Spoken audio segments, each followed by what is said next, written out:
Everyone knows where he or she was on 9/11. It was election day. We all thought, I was a reporter in New York. We thought we'd be covering some part of the election. I grew up with a poster of the Twin Towers in my bedroom. So to me, they were like the coolest buildings. There were 2 of them. They were tall. They were in New York City. For New York, the beacon of New York, if you got to Lower Manhattan, it was kind of your compass to learn where you were in the city. We're going to New York City to meet a consultant in the garment district.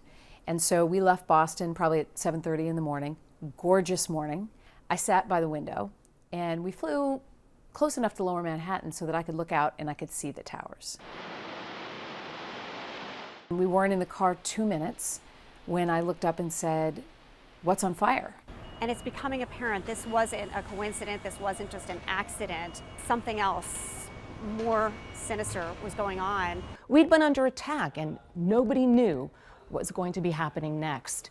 At that time, I think everyone pretty much thought it was a small plane that may have hit the World Trade Center. Where maybe a plane lost course. At first, in my head, I'm thinking some type of small Cessna. Less than an hour later, the South Tower came crumbling down. It collapsed. The top floors collapsed down. The second plane hit the second tower. I did not see that. All I saw was the black smoke. Chaos. It's just chaos out here, it really is. So the Twin Towers fall. We got our information, live pictures on TV and on the radio. We didn't have Twitter, we didn't have social media. And I hear breaking news on the radio that something happened at the Twin Towers in New York City. The magnitude of the moment hadn't hit me yet, and when it did, I just couldn't believe what was happening. Right, oh my God, another plane has just hit. You heard like a roar, and it was an implosion. I mean, the tower was starting to collapse. I never thought in a million years that the next headline was going to be that the towers had fallen. Joe, Joyce Kulhaywick and I flew from Logan this morning. We weren't in the car 10 minutes after leaving LaGuardia Airport when we could see the flames coming out of the first of those 2 towers, and it was only minutes later that the second tower was hit by the second plane. We, Joyce and I, both reported for WBZ from the roof of CBS, where we could see the enormous cloud when the buildings collapsed. There were also hundreds, if not thousands, of people on the ground, including this witness. I hope I live. I hope I live. It's coming down on me. Here it comes. I'm getting behind a car. It's incredible. Everyone started screaming, "Run, run, run." So everyone was running. Firefighters were running, people were running, giant dust clouds were coming out. Almost immediately, I was in a car with a photographer driving right down to New York City and thinking in my head, what exactly are we driving into? Then I hear on WBZ radio that they're going to report in Florida. That's where the president was at an event at a school in Florida. You can't say too many people are there covering the president when something like this happens.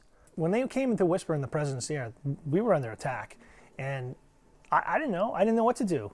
Terrorism against our nation will not stand.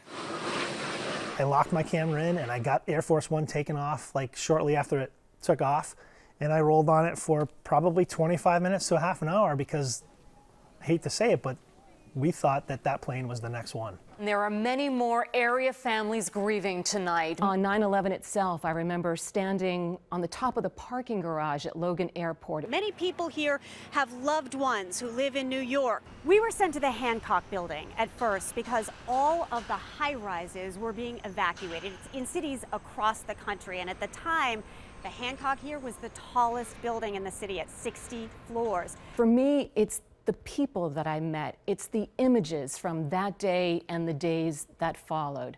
There was this sense of tremendous sadness and this feeling of tremendous terror, really.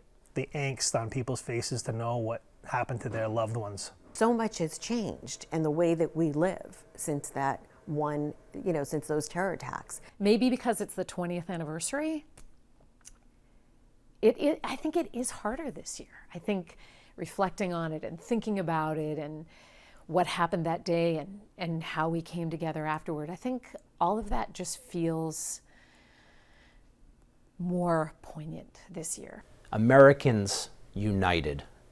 That's when we're at our very best. 20 years later, I feel like we could be reminded of that.